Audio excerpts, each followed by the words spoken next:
काय शाने मॅडम काय करू राहिले आज काय आहे? आपण आज रथसप्तमीची पूजा करतोय. रथसप्तमी आज आहे रथसप्तमी. तर आमच्या शहाणे मॅडम आणि ह्या माही मॅडम मागं आमच्या आजी मॅडम आणि हे आमचे साई दादा रथसप्तमी साजरी करत आहेत. वारं सुटले पण पाहू कसं कसं आपल्याला साथ देत ते वारं. नाही तर घरात जाऊन चला आपण आता बघूया.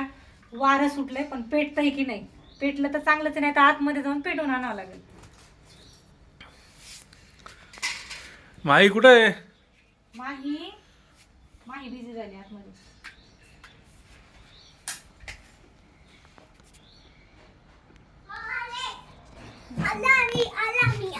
माही आली, मोबाईल बघत होती.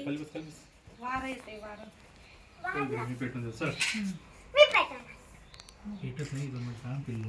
मागव चटका बसून.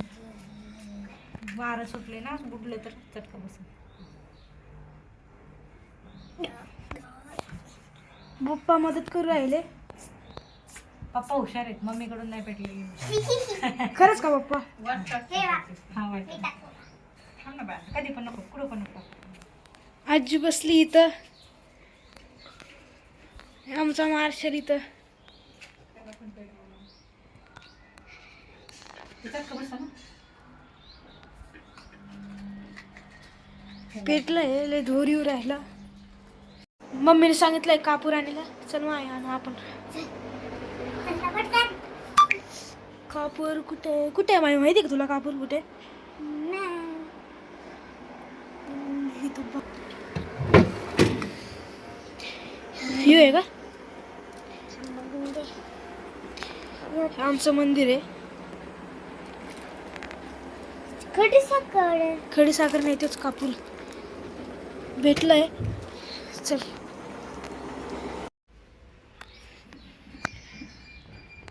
माई बघ काय करू राहिली. इकडे मोबाईल बघू राहिली. ए माही माही चल ना बाहेर, काय मोबाईल बघत बसली. चल मम्मी बोलू राहिली तुला.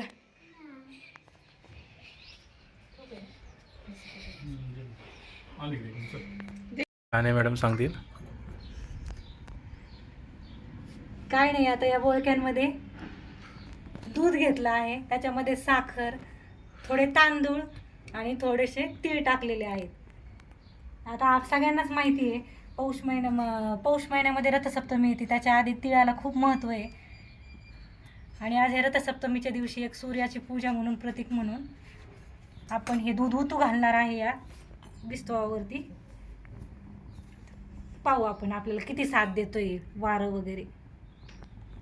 मेहनत चालू आहे तिकडे पडलेलो. कुठे माय माग नाही ना. हा घ्या. लय मेहनत चालू आहे. पेटच नाहीये. गडीत दूध चालू राहिले, गडीत काय होऊ राहिले. वारं सुटलेलं आहे त्याच्यामुळे त्याला पप्पांचे डोळे लाल झाले, तर डोळे लाल झाले पप्पांचे. विजलं ते. विजलं.